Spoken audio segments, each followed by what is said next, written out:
একটা মেয়ে যদি চায় যে আমি আমার ইজ্জত ধরে রাখবো, কোনো ছেলের ক্ষমতা নাই সেই ইজ্জত নষ্ট করে।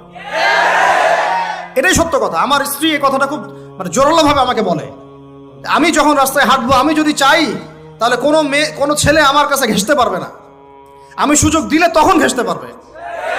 একটা মেয়ে যদি চায় যে একটা ছেলে আমার পর্যন্ত আসতে পারবে না, আমি আমার ব্যক্তিত্ব গায়রত বজায় রাখবো, আমি ডিস্টেন্স মেনটেন করবো, আমি কোনো সুযোগ দিব না, ছেলে সুযোগ পাবে না কখনো। এত সহজ না। সালামকে তুলে নিয়ে গিয়েছিলেন একটা বাদশা, মনে নেই আপনাদের? সারা আলী সবচেয়ে সুন্দরী মেয়েদের একজন ছিলেন পৃথিবীর ইতিহাসে, ইব্রাহিম আলাইহিস সালামের স্ত্রী। তখন তিনি হাত বাড়াচ্ছে তার দিকে ধরার জন্য, আর সারা আলাইহিস সালাম তখন বলছে, দাঁড়ান, আমাকে 2 রাকাত নামাজ পড়তে দেন। 2 রাকাত নামাজ পড়ে তিনি আল্লাহর কাছে হাত তুলে বলেন, আল্লাহ, তুমি জানো আমি আমার সতীত্ব, আমার ইজ্জত, আমার সম্মান আমার স্বামী ছাড়া আর কারোর সামনে কখনো প্রদর্শন করি নাই। বাচ্চা যখনই হাত বাড়ায়, হাত অবশ হয়ে যায়, মাথা ঘুরে পড়ে যায়। 3বার 4বার চেষ্টা করেছে, তারপর পারে নাই। শেষে বলেছে, তোমরা আমার কাছে কাকে নিয়ে আসছো, নিয়ে যাও এটা আমার সামনে থেকে। পরে উল্টা হাজরা আলাইহিস সালামকে হাদিয়া সহ দিয়ে পাঠিয়ে দিচ্ছে।